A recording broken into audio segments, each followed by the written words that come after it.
Hello, everybody, and welcome to Bundesliga Live. We're looking ahead to another big weekend of fixtures over in Germany. We've got the Klassiker coming up, which is probably why I'm up here trying to do this close to 1 o'clock in the morning UK time. But nevertheless, the Klassiker is coming up. There's also a big game towards the bottom of the table between Mainz and Schalke 04, two teams, at the bottom, scrapping for points as things stand. An interesting game on Friday night as well between Werder Bremen and 1. FC Koln. It should be an interesting encounter considering what happened the last time these two teams met. But everything to do with these games, everything to do with their Klassiker later on. We're going to kick off with that Friday night game between Werder Bremen and 1. FC Köln. Because, as I said, it's an interesting encounter. If you go back to last season, towards the end of the last campaign, the final round of last season in the Bundesliga, Werder Bremen entered that game in the relegation zone. They were second from bottom. They were heading down. They had to win their final game. Who are they playing their final game against? It was 1. FC Köln. In order for Werder Bremen to survive last season, they had to basically do better than Düsseldorf. Düsseldorf were a place above them, and Düsseldorf were taking on Union Berlin. As it happens, Düsseldorf lost their game 3-0 to Union Berlin, and it was all down to Werder Bremen and whether they could get a win against FC Köln. Did they? Oh boy, did they. 6-1, they won that game. They were completely out of form before that clash, and just out of nowhere picked up a 6-1 victory to jump above Düsseldorf. Obviously, Düsseldorf went down to Bundesliga 2. Werder Bremen went on to play in the relegation playoff against Heidenheim. They won over the course of the two legs, and the rest is history. Werder Bremen is here in the Bundesliga. But I'll tell you what's interesting. The way that Werder Bremen kicked off this campaign, they did it by a 4-1 loss against Hertha Berlin. And I remember all the fans going, oh no, here we go again. It's going to be another season where we're scrapping for safety, another season where we're fighting relegation. But since that defeat to Hertha Berlin, things have not been too bad for Werder Bremen. If you look at the stats of Florian Kochfeld's team, they are now unbeaten in 5 Bundesliga games. The last 3 games, fair enough, have been all 1-1 draws.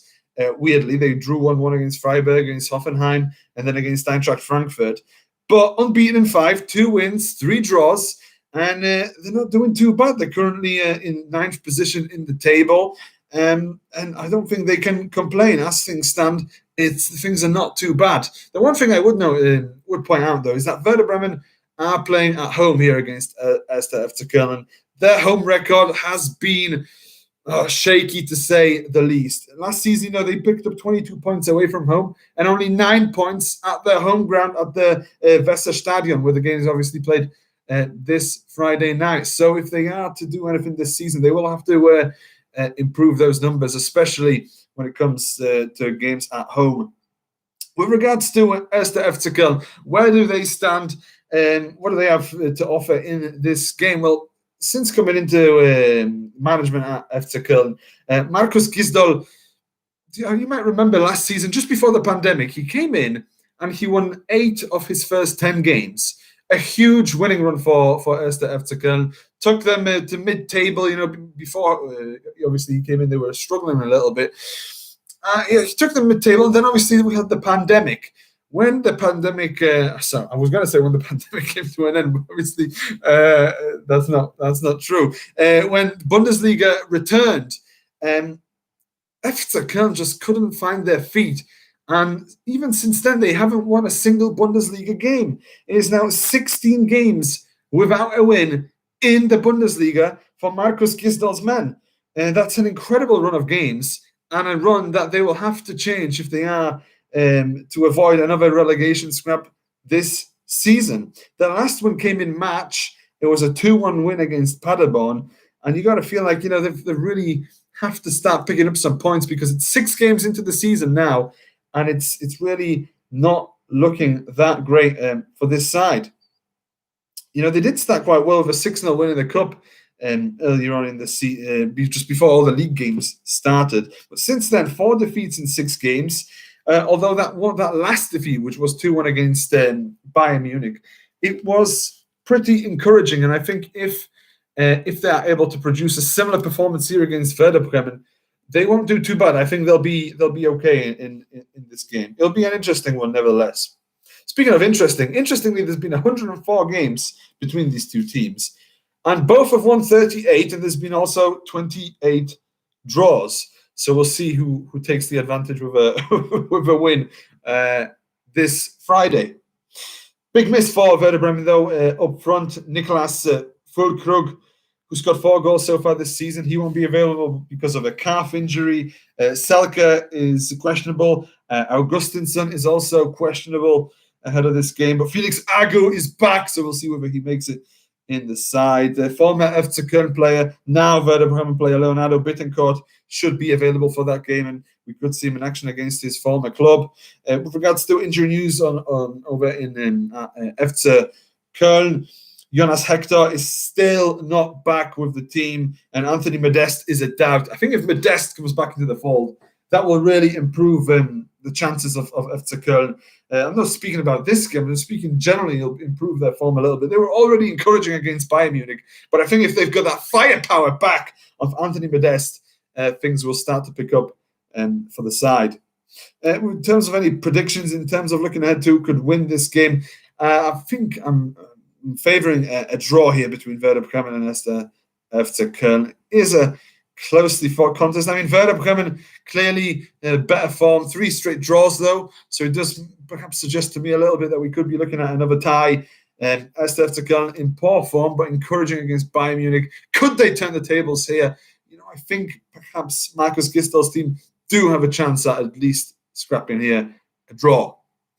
You know, there are a number of games on Saturday, including Augsburg, Hertha Berlin, Mainz, Schalke, Leipzig, Freiburg, Stuttgart, Eintracht Frankfurt, Union Berlin against Arminia, Bielefeld, and obviously their Klassiker later on. And I've picked out sort of 3 games to look forward to on Saturday. First of all, let's begin with Augsburg, who take on Hertha Berlin. Augsburg obviously kicked off the season in quite prominent way. They're in 6th place at the moment. They've got 10 points on the board from their opening 6 games. Things over at Hertha Berlin, though, are not so cheery. They're 14th in the table after 6 games.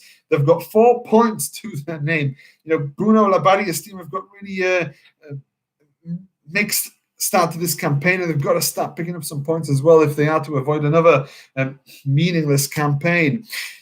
If you look at Heiko Herrlich's team, though, Augsburg, their 3-1 win against Mainz the other weekend, it ended their run of 2 straight defeats. But despite those defeats, you know, that was a 3-1 loss against Bayer Leverkusen, of course, a strong giant of a Bundesliga side, and then a 2-0 loss against Leipzig. I wouldn't be too concerned if I was an Augsburg supporter with those 2 defeats. You know, they kicked off the season with a 3-1 win against Union Berlin and a 2-0 win against Borussia Dortmund. They were the first team and only team so far to hand Borussia Dortmund a defeat. So things for Augsburg are looking good. Andre Hahn seems to be really starting to gain some form. 3 goals in 6 games now. Last season, if you remember, he had some really big injury problems. We didn't see him too much. I mean, he had 15 games throughout the last campaign. He scored 3 goals in 6 games, 2 goals against Mainz in that 3-1 win. Both of them came in the last 10 minutes as well, because it was a close game for the first 80 minutes. And then, obviously, Andre Hahn changing things in those last 10 minutes, scoring 2 late goals to seal the 3 points for his side. But now 10 points for Augsburg from 6 games, sitting well in 6th spot. So they're looking good, and I think they're going to give Hertha Berlin a good game. You know, speaking of Hertha Berlin, looking at how their season has turned out, starting off with that 5-4 defeat to Braunschweig in the DFB Pokal, that must have been an extremely disappointing day for Hertha Berlin fans. But then, when it came to that first game of the season, when they picked up that 4-1 win against Werder Bremen, you're sitting there thinking, as a Hertha Berlin fan, okay, a 4-1 win against Werder Bremen, perhaps this is a start of something better. Perhaps that game against Braunschweig was a bit of a one-off, and perhaps things will turn around for us. But since then, they just haven't. That 4-1 win over Werder Bremen was followed by 4 straight defeats for Bruno Labbadia's side. They lost 3-1 to Eintracht Frankfurt. They lost 4-3 to Bayern Munich, 2-0 to Stuttgart and 2-1 to RB Leipzig. Fair enough. A couple of those defeats don't sound too bad. 2-1 to RB Leipzig isn't bad result. Stuttgart obviously in decent form. 2-0 is clearly disappointing, especially at home. The 4-3 though to Bayern, that was a decent performance from Bruno Labbadi's team, but just couldn't hold out against the strength of Bayern Munich. And then of course we had the 1-1 draw with Wolfsburg in their last game. It ended that run of 4 straight defeats. Strong second half performance again from Hertha Berlin. They look a decent team, a decent side. I don't think they're a 14th placed team. The 1-1 draw, I have to mention that. Looking at the post-match comments from Wolfsburg players, I don't think they even, they were lucky to get away with that 1-1 draw, lucky to get away with that point, and they would have been happy with that. Hertha Berlin would have been disappointed not to have gotten a victory there. As I said, strong second half performance, and if they can do that again against Augsburg, instead of a 45-minute performance, a 90-minute performance, they could be in for a good game here against Augsburg. They could give them really a run for their money over in Augsburg. There's been some good news as well off the field for Hertha Berlin. They've agreed a 150 million euro payment plan with one of the shareholders who's been putting in money into the club, Lars Windhorst. It was unknown whether he would put that remaining 150 million euros in. Some people say that he might, some saying he wasn't, but the payment plan is in, and that's a big investment during a really precarious time for clubs in Germany and around the world. Altogether, the total investment from Lars Windhorst will be 374 million euros, a big cash injection for Hertha Berlin there. But obviously that comes at a price as well, because his shares in the club are going to go up to 66.6%. So a big stake in the club following that investment in Hertha Berlin. But at least they'll be on a better financial footing during it, as I said, a precarious time for clubs around the world, essentially, not only Germany, around the world. One thing I'll mention, though, a bit of a prediction. If I have to go for anybody, 5 of the last 9 meetings have ended in draws. So I'm sorry to be very boring, but it looks like another draw could be on the cards here. As I said, Hertha Berlin have not played bad. A good second half performance against Wolfsburg. They could challenge Augsburg here. Augsburg, I know they've been pretty strong, but they could challenge them, and it wouldn't surprise me if this game ended in a draw. The next game I wanted to look forward to is really perhaps, if you look at the importance of the games this weekend, this is probably up there. This is up there. Mainz against Schalke 04. These are the 2 worst teams in the division so far. 2 teams at the bottom of the table. Mainz 18th, Schalke 17th. Mainz 0 points, 0 wins, 6 defeats from 6 games. Schalke, on the other hand, 2 points from their opening 6 games, 17th. It's been a horrid few months for Schalke. It's been a horrid few months for Mainz. And you get a feeling that a win here could go a long way with regards to the season, with regards to, I hate to say relegation battle so early in the season, but you got to start thinking, they've got to start picking up some points somewhere. And if you're thinking of a relegation battle, this doesn't look good for either team. You've got to start thinking about where these points are going to come from both teams. But let's have a look at Mainz in closer detail. As I mentioned, 6 games, 6 defeats. This is the worst Bundesliga start in the history of Mainz, and that says something. They're not a major, powerful club in the Bundesliga, and for them to do that, to pull that off, it's a sad story. It's a sad state of affairs for the club.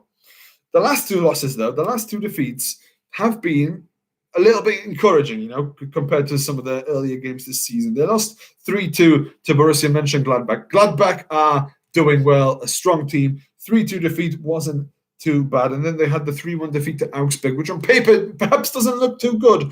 But they were in the game for 80 minutes. Mainz were in it for 80 minutes. And in the last 10 minutes, as I mentioned before, it was Andre Hahn who picked up 2 goals in 10 minutes, in those last 10 minutes, to seal the win for Augsburg. So Mainz looking encouragingly better over these last 180 minutes of Bundesliga football. Can they turn it on against Schalke? They're playing at home. It's at the Opel Arena. We'll have to wait and see. But, it's just been a horrid few months for them. If you remember, just a few months ago, the players were on strike following the Basically the management team turned their backs on Adam Shalai, the Hungarian player. The other players tried to stand in solidarity with him. They didn't turn up to training one time. The former manager got sacked. Jan Moritz Lichter is now the manager in charge at Mainz. There's also the players had to take a 15% wage cut. They were promised their money back, but now looking at the coronavirus situation, it doesn't look like they will get their money back. So that is another disappointment for the players, another piece of bad news for them. So it just doesn't look good. But I have found one statistic which should put some smiles back on the faces of Mainz fans. In 2005, Mainz lost 5 from 5 games in the Bundesliga, the second worst ever start. After this one this year has beaten it. And guess who was in charge back then? It was Jurgen Klopp. And he took them out of that bad run. They ended up being 11th in the table, which is a strong finish for Mainz. Could this happen again under Jan Moritz Lichter? We'll have to wait and see. But certainly that is a piece of good news. Speaking of good news, though, Schalke 04, I get it. 17th in the table, 2 points from 6 games. It doesn't look good for Schalke. However, let me just put a few facts out there. The last game against Schweinfurt in the DFB Pokal, they won 4-1. Fair enough. It's Schweinfurt. It's not Bayern Munich. However, it's a win. It's a momentum building win in the cup. They're through in another competition. It's all about momentum for Schalke 04, I think, at this point.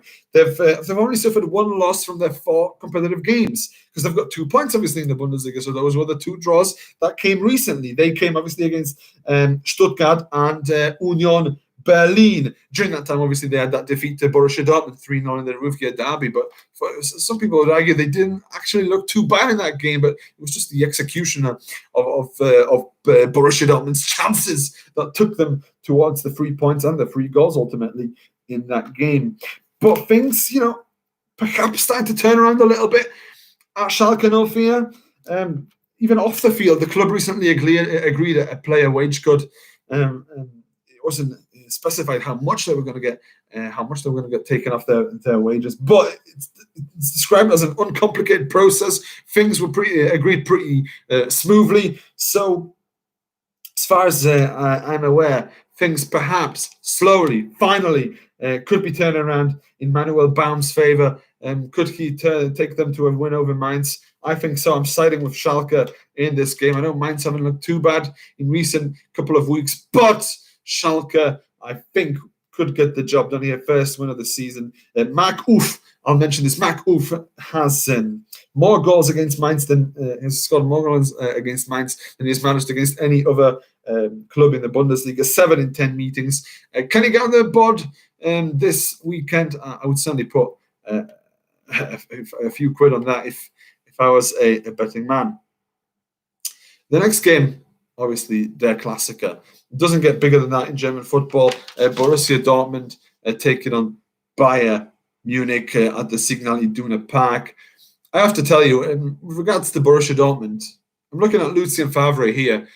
This is a huge game for him in terms of his future in the Bundesliga. Sorry, in terms of his future at Borussia Dortmund, because I'll go on. I was going to mention what Dietmar Hamann said ahead of this game for German television. I think I'll get onto that later on. Let's stick to looking at the form of both teams first of all. Borussia Dortmund second in the table, 15 points from 6 games. Bayern Munich first in the table, 15 points from their 6 games. But they've scored a ton more goals than Borussia Dortmund. They've scored goals for fun this season. Since Hansi Flick has come in, they have been sensational. There are not enough superlatives to describe how good Bayern Munich have been, how dominant they have been, how incredible they have been. Every single aspect of their football has been outstanding. And even in the transfer market, they've been strong. Everywhere, every aspect of the club has been strong. 9 straight wins now in all competitions for Bayern Munich. In recent games, let's just look at some of these recent wins. 4-0 win over Atletico Madrid. 5-0 win over Eintracht Frankfurt. 6-2 win over Salzburg in the Champions League. 3 straight league wins over Borussia Dortmund in the Bundesliga. They beat them 3-2 in the Super Cup not that long ago. And it's 9 wins from the last 12 games against Borussia Dortmund altogether. They look good. They look really good. All signs point to Bayern Munich in this contest. Lewandowski himself has scored 10 league goals this season. We've had 6 games. He's bagged 10 goals already. He's crossed the 70-goal mark in the Champions League. He's up there with Raul. He's up there with Ronaldo and Messi. As things stand, he's scored 16 goals in his last 12 Bundesliga games against Borussia Dortmund. He loves playing it and scoring against his former employers. So things, from that perspective, look really strong for Bayern Munich. With regards to Borussia Dortmund, though, they kicked off the season and they were shocked early on against Augsburg when they lost 2-0.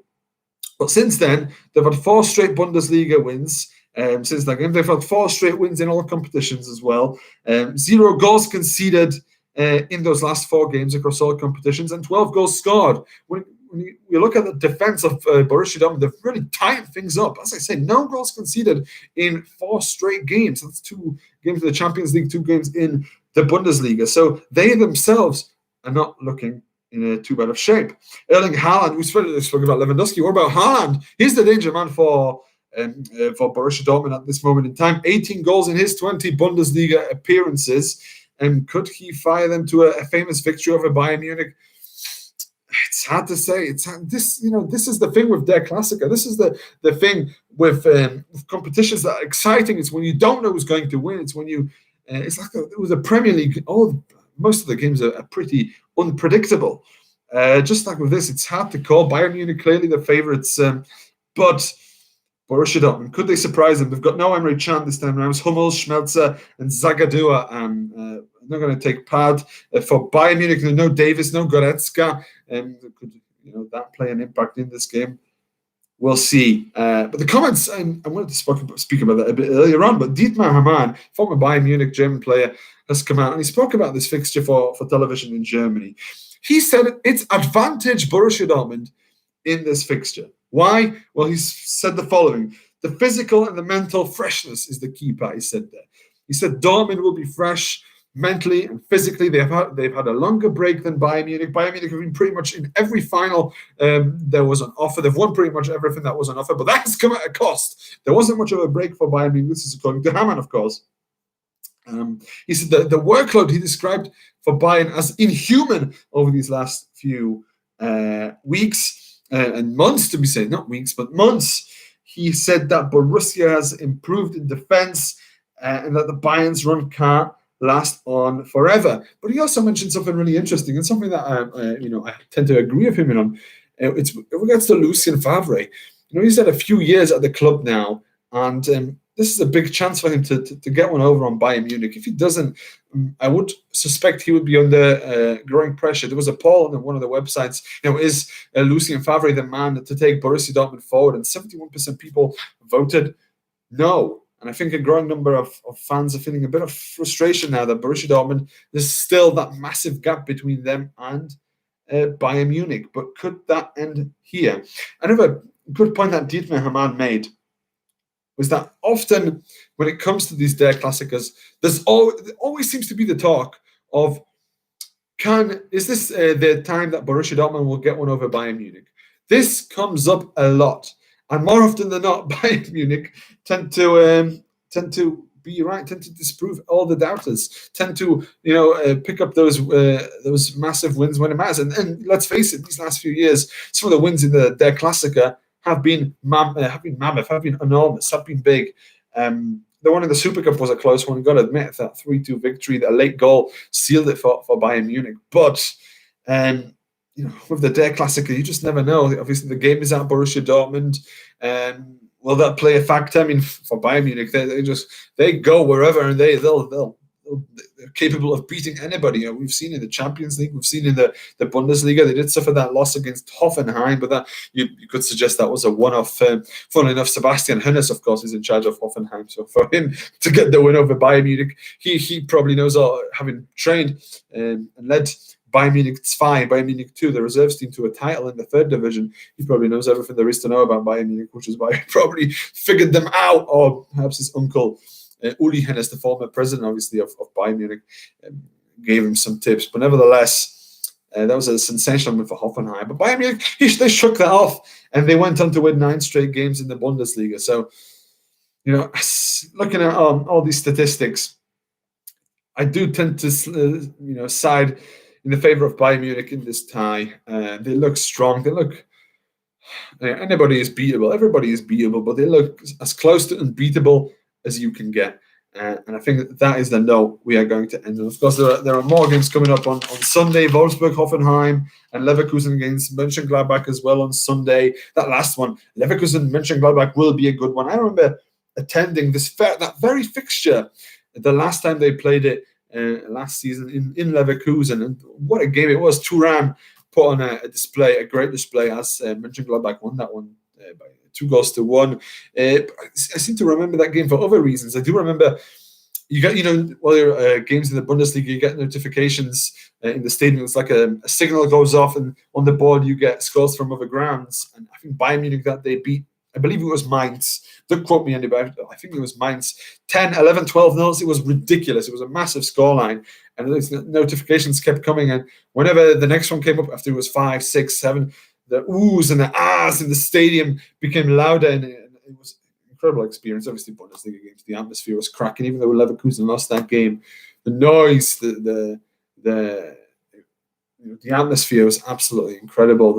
The pretzels, the food, the drinks, everything. As always in Germany is just another level, and it's sad that we can't attend this fixture again this Sunday. But nevertheless, we'll have to see. Hopefully soon, fans will be able to get back into stadiums, and hopefully I will be, and many of you will be able to go back and attend these Bundesliga games, because let's face it, there is nothing like it. Thank you very much for watching this live stream. This was Bundesliga Live, and I hope you can join me next time round. Thank you very much for watching. See you next video. Cheers.